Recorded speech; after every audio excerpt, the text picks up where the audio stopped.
জন্মদিনের সকালটা কেমন কেটেছিল তা তো দেখালাম আগের ব্লগে। এভাবেই নিয়ে চলে এলাম পরের ব্লগটা।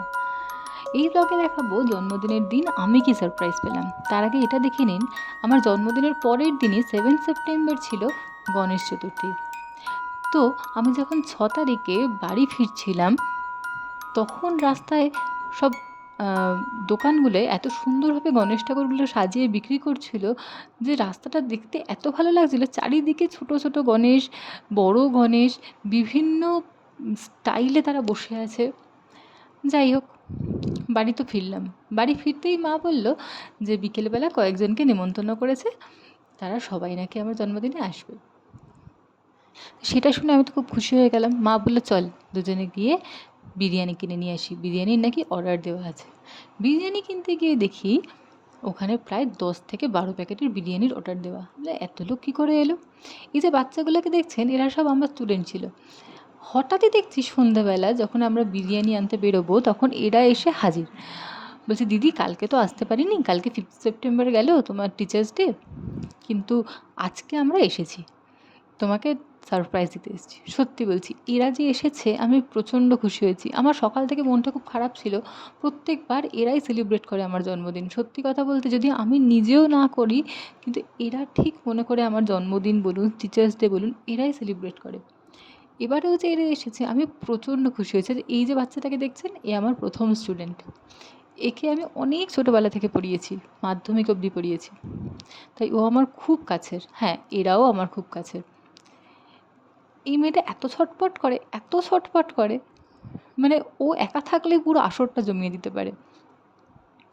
যাই হোক, ওরা যে এসেছে মনে করে এত বছর পরে, আমি ওদেরকে পড়ানো ছেড়ে দিয়েছি তাও প্রায় 2-3 বছর হয়ে গেল, তারপরেও যে ওরা মনে করে এসেছে আমার কাছে, আমার এটাই অনেক ভালো লেগেছে। আসার পরে আমাদের বাড়িতে একটা নিয়ম হয়, জন্মদিনের দিন আশীর্বাদ। এটা আমি জানি অনেক বাঙালি বাড়িতেই হয়। ওরা আমাকে বলল দিদি তোমার এই অনুষ্ঠানটাতে, এই আশীর্বাদের ব্যাপারটাতে আমি তোমার পুরো ভিডিও করে দেবো, তুমি শুধু আমাকে বলো যে কীভাবে করতে হবে। সত্যি বলছি, আমি ব্লগ করি এটা ওরা জানতো না। বলতে গেলে বছরে এখন ওরা আসেও খুব কম, হয়তো 1 থেকে 2 বার। কিন্তু যখন আসে একবারের জন্যও মনে হয় না যে ওদের সঙ্গে আমার প্রায় 7-8 মাস দেখা হয়নি। ওরা যখনই আসে পুরো ব্যাপারটাকে একদম নিজের করে নেয়, সম্পূর্ণ নিজের করে নেয়। আর এটা আমার ভীষণ ভালো লাগে। মনে হয় যেন এই তো সেদিন দেখা হয়েছিল। ওরা আমাকে এখনও যে আগের মতন সেই সম্মানটা করে, সেই জায়গাটা যে দেয়, এতটা যে ভালোবাসে, আমি এতেই খুব খুব খুশি। যাই হোক, আপনারা এবার দেখে নিন আমার আশীর্বাদের পর্বটা। প্রথমেই যিনি আশীর্বাদ করছেন ইনি আমার ঠাম্মা। ঠাম্মা যখন আশীর্বাদ করছিল আমাকে, প্রত্যেকবার আমি একটা মজা করি, কে হাতে কি নিয়ে এসছে গিফট আমাকে আশীর্বাদের সময় সেটা আমি দেখেই, যেমন আমি একটু উঁচু হয়ে দেখে নিলাম ঠাম্মা টেবিলের উপর কত টাকা রাখলো বা কী রাখলো। দেখলাম না, ঠাম্মা 101 টাকা রেখেছে। পরে যখন সেই টাকাটা হাতে নিয়ে দেখি, না 100 টাকার মধ্যে আরও একটা 50 টাকার নোট, মানে 150 টাকা প্লাস 1 টাকা, 151 টাকা নিয়ে এসছে। যাই হোক, এগুলো মজাই। সে আমাকে কি দিল না দিল সেটা বড় কথা নয়। 10 টাকা দিলে বলি 20 টাকা কেন দিলে না, 20 টাকা দিলে বলি 50 টাকা কেন দিলে না, 100 টাকা দিলে বলি 200 টাকা কেন দিলে না। যাই হোক, যা দিয়েছে সেটাই আমাদের জন্য অনেক। তাদের আশীর্বাদটাই আমার কাছে বড় কথা। জন্মদিনের দিন আর একটা ঝামেলা সবার সাথে করি, যেটা হচ্ছে মিষ্টি খাওয়া নিয়ে। সবাই এসে মিষ্টি খাওয়াতে চায়, 1 চামচ 2 চামচ করে পায়েস, একটা গোটা গোটা মিষ্টি, আর সেটা আমার একদম ভাল লাগে না, গাটা গুলাতে থাকে। আর এই নিয়েই ঝামেলা করি। আমি বলি খাবো না, আর তারা খাইয়েই ছাড়বে। এই মিষ্টি মুহূর্তগুলো কিন্তু সব সময় মনে রাখার মতো। মা এই জন্মদিনের দিন যে মিষ্টিগুলো নিয়ে এসেছিলো তার প্রত্যেকটাই আমার খুব প্রিয়। বিশেষ করে যে মিষ্টিটা এখন ঠাম্মা খাওয়াচ্ছে, এটা হচ্ছে ইলিশ মাছ মিষ্টি। ইলিশ মাছের পেটের মতন একটা, ইলিশ মাছের পেটি পিসটা যেরকম হয় খানিকটা সেরকম দেখতে। তো এই মিষ্টি আমার ভীষণ প্রিয়। একটু কড়া পাকের সন্দেশ হয় ঠিকই, কিন্তু আমার বেশ ভাল লাগে। আর একটা মিষ্টি দেখুন আমার পাতেই রাখা রয়েছে, আমসত্ত্ব আর এমনি ক্ষীর দিয়ে। তো ওই মিষ্টিটা আমার বেশ ভালো লাগে। এই শক্ত শক্ত জাতীয় এই মিষ্টিগুলো আমার ভীষণ প্রিয়। এবার মা চলে এলো। মা আমার হাতে 501 টাকা দিয়েছিল ঠিকই, আহ, ওটা মা আর বাবা নাকি দুজনে মিলে দিয়েছিল, কিন্তু তারপরও বাবার সাথে আমি কিন্তু ঝগড়া করতে ছাড়িনি। তুমি কেন আমায় কিছু দাওনি, তুমি 11 টাকা হলেও আমাকে দাও, তুমি কেন বলবে মায়ের সঙ্গে আমি সবটা দিয়েছি, ওরকম হবে না। আমি যে এই ঝামেলাগুলো প্রত্যেকবার করি এই আশীর্বাদের অনুষ্ঠানে বসে, সত্যি কথা বলতে এই ঝামেলাগুলো করার একটাই কারণ, এই 15-20টা মিনিট যতক্ষণ এই আশীর্বাদ পর্বটা চলে, আমার বাড়ির প্রত্যেকটা লোক আমার এই কথাগুলো শুনে হাসতে থাকে, আনন্দ পায়, মজা পায়। তারাও আমার সঙ্গে দুটো কথা বলে। আমার এই সময়টা খুব ভালো লাগে। আসলে প্রত্যেকদিন তো সবাই একসঙ্গে এক জায়গায় হওয়া হয় না। বছরের এই কয়েকটা দিন সবাই একসঙ্গে এক জায়গায় থাকা হয়। থাকি হয়তো একই বাড়িতে, কিন্তু এত কথা বা এত গল্প সবসময় সত্যিই আমাদের হয় না। একেকজনকার একেক সময় ডিউটি থাকে, একেকজন একেক সময় ব্যস্ত থাকে। তো একসঙ্গে এক জায়গায় হওয়াটা সত্যিই খুব কম হয়। আর আমি শুধু নিজের বেলা নয়, আমার বোনের মানে আমার কাকার মেয়ের যেদিন জন্মদিন থাকে, তো ওর আশীর্বাদেও আমি এরকম করি। আমার বাবা কাকার জন্মদিনের আশীর্বাদেও আমি এরকম করি। আমি সবসময় চাই যে আমার পরিবারের লোকগুলোর মুখে যেন সবসময় হাসি ফুটে থাকুক। তারা যেন কখনো মন মরা হয়ে দুঃখ পেয়ে না বসে থাকে। দেখুন, বাবার সঙ্গে ঝগড়াটা কিন্তু শুরু করে দিয়েছি এর মধ্যেই। আচ্ছা, এবার একটু পরপর বলে নিই। প্রথমে আশীর্বাদ করেছিল ঠাম্মা, বলেইছিলাম, তারপরে মা, তারপরে বাবা, আর এখন যে আশীর্বাদ করছে সে হচ্ছে কাকা, যার সাথে আমার ঝগড়াটা ছোটোবেলা থেকেই একদম উচ্চ মাত্রায় চলে। ও আমাকে আশীর্বাদ করতে আসার আগেই যখন ঘরের দরজার সামনে এসে দাঁড়িয়েছে, তখনই আমি জিজ্ঞেস করেছি হাতে কত টাকা আছে। আর ওর সঙ্গে আমার তুই তুকারির সম্পর্ক, কোনোদিন ওকে তুমি বলে ডাকিনি। আমি ছোটোবেলায় নাকি বলতাম, তোকে আবার তুমি বলে ডাকতে হবে, হ্যাঁ তুই আমার বয়সী, তোকে কেন তুমি বলবো। কিন্তু ও আসলেও আমার বয়সী নয়, ও আমার বাবার থেকে মাত্র 2 বছরের ছোট। কিন্তু ও আমার সঙ্গে এমনভাবে মিশতো, আমি ছোটোবেলা থেকেই ভাবতাম ও বোধহয় আমারই বয়সী। আর কেউ নেই, সবাইয়ের আর কেউ নেই, তোরা সব খাইয়ে দিবি দিদিকে। আমি তো গোটা খাওয়াবো। গোটাটা খাও। এইভাবে ঝামেলা করতে করতে আমাদের আশীর্বাদের পর্বটা কিন্তু বেশ ভালো মতনই মিটলো। কাকার সঙ্গে ঝামেলাটাও চলতে থাকলো। তারপরে কাকিমা এসেছিলো, কাকিমা আশীর্বাদ করলো।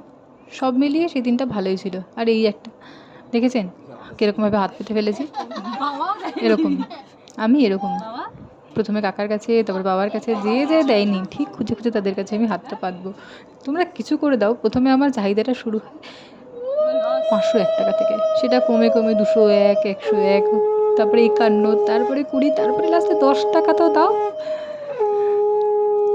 এখন কাকিমা আশীর্বাদ করছে, ইনিই শেষ, এর পরে আর আশীর্বাদ করার কেউ নেই। আমরা বাড়িতে এখন 7 জন মেম্বার, আগে আমরা ছিলাম 8 জন। গত বছর দাদু মারা যাওয়ার পর আরেকজন কমে গেল। সত্যি বলতে কি, আমার জন্মদিনে দাদু অনেক বেশি উৎসাহিত ছিল। দাদুই এই আশীর্বাদের ব্যাপারটা কখন শুরু হবে কখন শুরু হবে এই নিয়ে মাতামাতি করতো। যবে থেকে দাদু চলে গেছে সেই জিনিসটা কিন্তু আমি প্রচণ্ড মিস করি।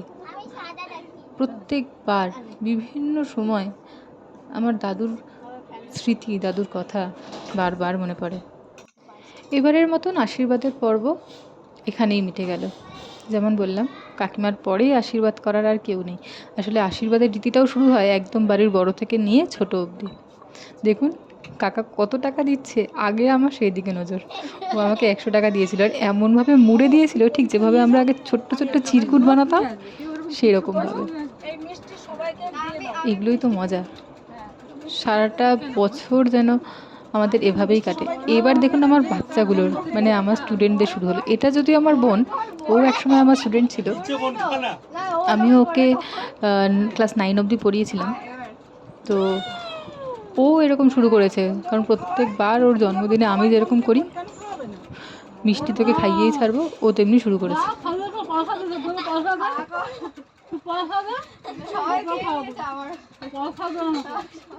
ও আমাকে মিষ্টি খাইয়েই ছাড়বে বলছে, আর আমি বলছি তুই আগে আমাকে পয়সা দে, কারণ বড়রা সবাই টাকা দিয়েছে তবে আমি সবাইকে খাওয়াতে দিয়েছি, তুই টাকা দে তবে তোকে আমি খাওয়াতে দেবো, নইলে কিছুতেই খাওয়াবো না। আর ও বলছে প্রত্যেকবার তুই আমার জন্মদিনে যেরকম ঝামেলা করিস সেরকম আমিও তোর জন্মদিনে তোর সাথে ঝামেলা করবো, খেতে তোকে হবেই।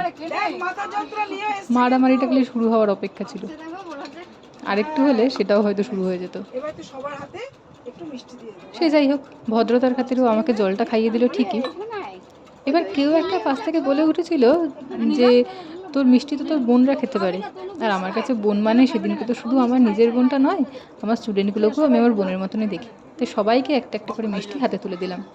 ওরা ছিল সংখ্যায় 4 জন, 4টে মিষ্টি বেঁচেছিল, কারণ একটা তো গোটা ঠাম্মা খাইয়েই দিয়েছে। সবার হাতে আমি তাই একটা করে মিষ্টি দিয়ে দিলাম। সবাই খুব মন দিয়ে খেলো। হ্যাঁ, একটা মিষ্টি বেঁচে গেল সেখান থেকেও, কারণ আমার স্টুডেন্টগুলো খুব একটা মিষ্টি ভালো খায় না, ওটা তাই রেখে দিয়েছিল।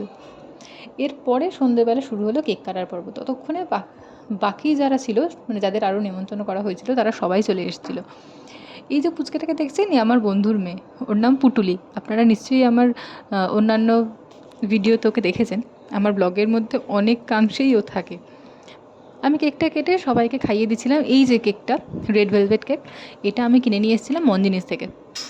কেকটা সত্যি এতটা সুন্দর খেতে, এতটা টেস্টি, সবাই বারবার বলছিল যে কেকটা কোথা থেকে নিয়েছিস। আর এই হলো সেই বন্ধু যার মেয়ে পুটুলি। ওর মেয়ের জন্মদিন, মানে আমাদের পুটুলির জন্মদিন হচ্ছে 12 সেপ্টেম্বর। তো ও আমাকে বলছিল আমিও কিন্তু পুটুলির জন্মদিনে এই কেকটাই কিনবো। আসলে পুটুলি নামটা আমিই দিয়েছি, ওরা সবাই ডাকে পুতুলি বলে, আর আমি সেটা করে দিয়েছি পুটুলি, আর সেই পুটুলিটা এখন ফেমাস হয়ে গেছে। ও আমাকে বলছে যে আমি আমার মেয়ের জন্মদিনে এই কেকটাই নেবো, তুই আমাকে বল কোথা থেকে নিয়েছিস। আর পুটুলিকে দেখছেন দাদুর কোলে বসে কেক খেয়েই চলেছে। ও কেকটা কাটলো আর আস্তে আস্তে সবার হাতে দিল। সবাই কিন্তু দেখছে কার হাতে কোন পিসটা পড়ছে। কেকের মধ্যে দুটো বড় বড় ফুল ছিল, ফডিন দিয়ে তৈরি। এই ফুলগুলো কারা খাবে সেটা একটা মেন অ্যাট্রাকশন। আমি বলেছি কেউ খাবি না, কারণ ওরা রয়েছে 4 জন, ফুল রয়েছে 2টো, ভাগ করে যে খাবে সেরকম তো ওরা নয়। তো ওই জন্য কি ঠিক হলো, ফুলটা পুটুলি খাবে। একটা ফুল পুটুলি খেলো, এবার রইলো একটা ফুল, সেটা কে খাবে। এই বাচ্চাদের মধ্যে ঝামেলা লেগে গেছে, এ বলছে আমি খাবো, ও বলছে আমি খাবো। আমি যখন বলছি না এরকম কেউ করবি না, তখন এবার শুরু হয়েছে যে আমরা কেউই খাবো না, প্রেস্টিজে লেগেছে। এবার আস্তে আস্তে বাড়িতে সবাই চলে এসেছে, খাওয়া দাওয়ার পর্বও ওদিকে শুরু হয়ে গেছে।